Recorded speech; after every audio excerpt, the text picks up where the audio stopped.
Presidente Fini, per quello che stai facendo al Paese, e un grazie personale per avermi accolta non come un ospite, ma come un'amica e come soprattutto una militante.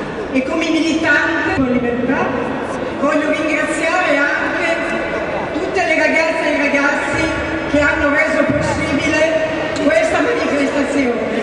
So quanto è costoso, ma essere protagonisti di queste situazioni. Io sono qui dopo averci pensato molto e dopo che ho sentito Gianfranco Fini parlare dei diritti civili, dei diritti di tutti, i diritti sulla maternità e sulla procreazione assistita, sui fatti, sugli omosessuali, sugli in particolare sulle donne. E voi sapete quanto bisogno c'è di fare la politica con e per le donne, soprattutto con diritti di tutti. Non vuol dire far finta che siamo tutti uguali. Io sono qui per lottare per i diritti di tutte le nostre diversità e ricchezza. Ho detto in molti diritti e anche doveri. Io difenderò sempre i diritti di Caino, ma non dimenticherò mai Abele, e quindi vuol dire non dimenticare mai le vittime, ma garanzie a tutti, anche a chi ha commesso i delitti più tremendi.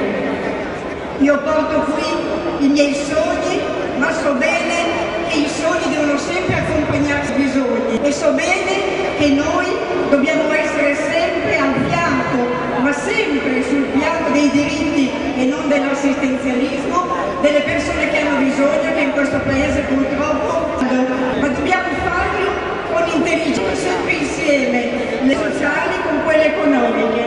Pensate all'invecchiamento, il fatto che nel mondo ogni volta che l'attesa di vita aumenta di un anno assistiamo anche all'aumento del 7% del PIL pro capite. Questo è un fatto molto conosciuto. Quindi avere degli anziani sani, avere una popolazione sana, avere una popolazione a cui diamo attenzione dal punto di vista della salute, avere un'economia sana. Però io voglio dire qualcosa anche sui sogni. Io sogno, e sono qui per la nobiltà della politica. Nobiltà vuol dire un metodo della politica, vuol dire codice etico, non soltanto per dire che chi è stato condannato, soprattutto anche contro la pubblica amministrazione, è candidato o non deve avere ruoli importanti nel partito, vuol dire anche non partecipare più a quella sorta di autoazione di massa normale e vada a o anche contrattare il proprio corpo per fare carriera politica.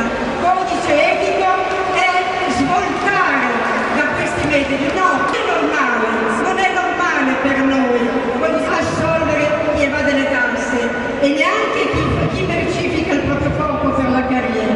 Nobiltà della politica è valore di meriti, le capacitanze, e non riempire il partito di nani e valoristi e prostituti. E lo conta prima di tutto. Io sono una spettosa, qualcuno delle persone che criticano chi come anni al fianco del Silvio Berlusconi mi dicono: ma dov'è la riconoscenza? Guardate, in politica e in amore non esiste la riconoscenza. Se un governo fa bene, e io che non sono mai stata una nominata, perché sono sempre stata eletta in Parlamento, così come al posto dell'assessore, non credo di... Sono stata 4 anni in un organismo delle vite, eletta anche lì a lottare per i diritti delle donne, e termino dicendo che lì mi hanno convinto la politica delle quote. E io oggi però dico, Gianfranco, lo dico a te in modo retorico, scusami, non perché tu c'entri qualcosa, io posso essere anche d'accordo sulle quote, ma mi